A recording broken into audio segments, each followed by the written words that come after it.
Le conflit entre Elon Musk et la Cour suprême du Brésil concernant l'interdiction de la plateforme X, anciennement Twitter, est devenu un enjeu majeur, non seulement pour la liberté d'expression en ligne, mais aussi pour la question de la responsabilité des grandes. Les entreprises technologiques sont confrontées à la réglementation locale. Ce différend, qui conduit à l'interdiction de X au Brésil, met en lumière des tensions croissantes entre les gouvernements nationaux et les plateformes mondiales.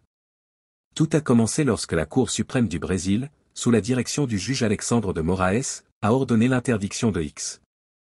La plateforme a omis de nommer un représentant légal au Brésil, une exigence fondamentale pour toute entreprise opérant dans le pays, notamment en ce qui concerne les requêtes judiciaires. Cette situation fait suite à un conflit antérieur entre Musk et la justice brésilienne, qui avait ordonné la suspension de plusieurs comptes X liés à des partisans de l'ancien président Jair Bolsonaro, accusés de propager de la désinformation pendant les élections. Le juge Alexandre de Moraes, qui a pris l'initiative de l'interdiction, a insisté sur la nécessité pour les entreprises de médias sociaux d'assumer la responsabilité des contenus publiés sur leur plateforme. Pour lui, la liberté d'expression ne peut pas être dissociée de la responsabilité des acteurs impliqués, en particulier lorsqu'il s'agit de protéger la démocratie contre les campagnes de désinformation. Il a déclaré que le Brésil ne pouvait tolérer que des entreprises ignorent ces lois en refusant de désigner un représentant légal, et a imposé une sanction sévère en bloquant l'accès à X. Les autres juges de la Cour ont soutenu cette décision. Le juge Flávio Dino, par exemple, a affirmé que la liberté d'expression doit être couplée à une responsabilité claire. Selon lui, permettre à X d'opérer sans contrôle dans un pays où la désinformation a joué un rôle crucial dans les événements politiques récents poserait un grave danger pour la société brésilienne.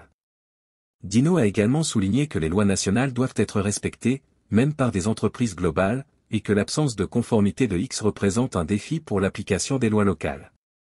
De son côté, Elon Musk a vivement réagi à cette interdiction, accusant la Cour de censure.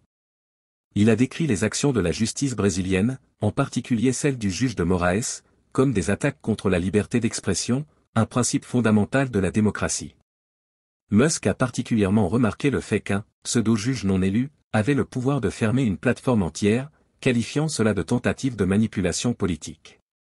Pour lui, le fait que X soit suspendu simplement pour ne pas avoir nommé un représentant légal est une excuse pour restreindre la liberté d'expression de millions de Brésiliens. Cependant, ces critiques n'ont pas suffi à inverser la décision.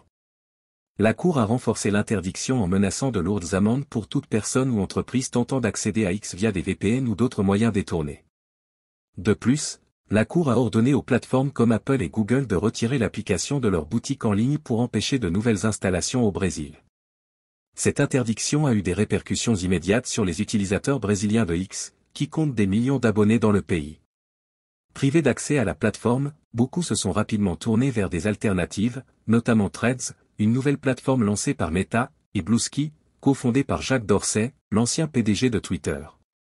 Bluesky, en particulier, a connu un afflux massif d'utilisateurs brésiliens, à tel point que ses serveurs ont été mis à rude épreuve avec un trafic 20 fois supérieur à la normale. G. Grabe, PDG de Bluesky, a exprimé son intérêt en portugais et en anglais. Bravo, Brésil, vous avez fait le bon choix. Cette transition rapide montre à quel point les réseaux sociaux sont devenus indispensables pour la communication et l'engagement politique au Brésil. Des personnalités publiques, dont le président brésilien Luiz Inácio Lula da Silva, ont commencé à promouvoir leurs comptes sur ces plateformes alternatives, encourageant leurs followers à les rejoindre sur Threads, Bluesky, ou encore Instagram et Facebook. Au-delà du cas spécifique du Brésil, ce conflit entre Elon Musk et la Cour suprême brésilienne soulève des questions plus larges sur la régulation des plateformes technologiques à l'échelle mondiale. Alors que les réseaux sociaux jouent un rôle clé dans les débats politiques, la diffusion d'informations, et même l'organisation de mouvements sociaux, les gouvernements et les réglementés du monde entier cherchent de plus en plus à contrôler leur influence. Cette affaire brésilienne pourrait donc servir de précédent pour d'autres pays désireux de réglementer la manière dont ces plateformes fonctionnent dans leurs frontières. Les plateformes comme X, Facebook, Instagram ou encore TikTok opèrent à une échelle mondiale, mais elles sont souvent confrontées aux lois locales et aux exigences de conformité spécifiques à chaque pays. Les entreprises technologiques sont souvent prises dans un dilemme, doivent-elles respecter strictement les lois locales, même si celles-ci compromettent potentiellement la liberté d'expression? Ou doivent-elles défendre les droits de leurs utilisateurs au risque de violer les réglementations nationales? Dans le cas du Brésil, la Cour suprême a clairement choisi de privilégier la responsabilité en matière de régulation des contenus. Pour les juges comme Alexandre de Moraes, la propagation de fausses informations en ligne, notamment en période électorale, peut déstabiliser les gouvernements et miner la confiance des citoyens dans les institutions démocratiques. En imposant des restrictions à X, la Cour cherche à envoyer un message fort: les entreprises technologiques ne peuvent pas opérer en dehors des lois locales, et elles doivent rendre des comptes pour le contenu qu'elles permettent de diffuser. Ce n'est pas la première fois que des gouvernements tentent de réguler les activités des géants technologiques.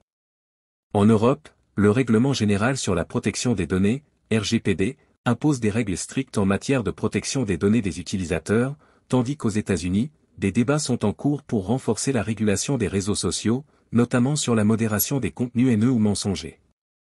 En Asie, des pays comme la Chine imposent des règles encore plus strictes, avec un contrôle direct des contenus accessibles à leurs citoyens. Le débat sur la liberté d'expression dans le cadre des réseaux sociaux est complexe. D'un côté, les plateformes permettent à des millions de personnes de s'exprimer, de partager des idées et de mobiliser des soutiens à travers le monde. Cependant, cette liberté peut également être détournée pour propager de la désinformation, alimenter des discours haineux ou influencer illégalement des élections. Pour Elon Musk, le principe fondamental est que la liberté d'expression doit être défendue à tout prix. Depuis qu'il a racheté X, Musk a cherché à réduire la modération des contenus sur la plateforme, permettant une plus grande diversité d'opinions, mais également une prolifération accrue de contenus problématiques, notamment en matière de désinformation politique. Musk voit dans les actions des gouvernements visant à restreindre cette liberté un danger pour la démocratie elle-même, arguant que la véritable censure est exercée par les gouvernements qui tentent de contrôler l'information. Cependant, les défenseurs de la régulation, comme le juge Moraes, soutiennent que sans une certaine modération, la liberté d'expression peut devenir une arme contre la démocratie elle-même.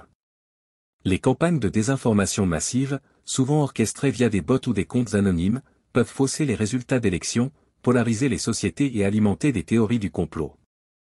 Ainsi, pour ces régulateurs, il ne s'agit pas d'une simple question de liberté d'expression, mais aussi de préserver l'intégrité du débat public. L'issue de cette affaire aura probablement des répercussions au-delà des frontières brésiliennes. Si la Cour suprême du Brésil parvient à maintenir l'interdiction de X et à imposer des sanctions aux entreprises qui enfreignent ces décisions, cela pourrait encourager d'autres pays à adopter une approche similaire en matière de régulation des plateformes numériques. Dans ce contexte, les entreprises technologiques devront revoir leur stratégie mondiale pour s'adapter aux lois locales tout en maintenant leurs principes de fonctionnement. D'autre part, l'afflux des Brésiliens vers d'autres plateformes comme Bluesky et Threads montre également à quel point les utilisateurs peuvent être flexibles et adaptables face aux changements dans l'environnement numérique. Si une plateforme est bloquée, les utilisateurs n'hésitent pas à migrer vers des alternatives, ce qui pourrait forcer les géants comme X à repenser leur approche vis-à-vis de la régulation et de la conformité locale. En conclusion, cette affaire entre Elon Musk, X, et la Cour suprême du Brésil soulève des questions essentielles sur la gestion de la liberté d'expression à l'ère numérique. Alors que les plateformes globales continuent de croître en influence, elles doivent également trouver un équilibre entre la protection des droits de leurs utilisateurs et le respect des lois locales. Ce conflit brésilien pourrait n'être que le début d'une série de batailles juridiques entre gouvernements et géants technologiques à travers le monde.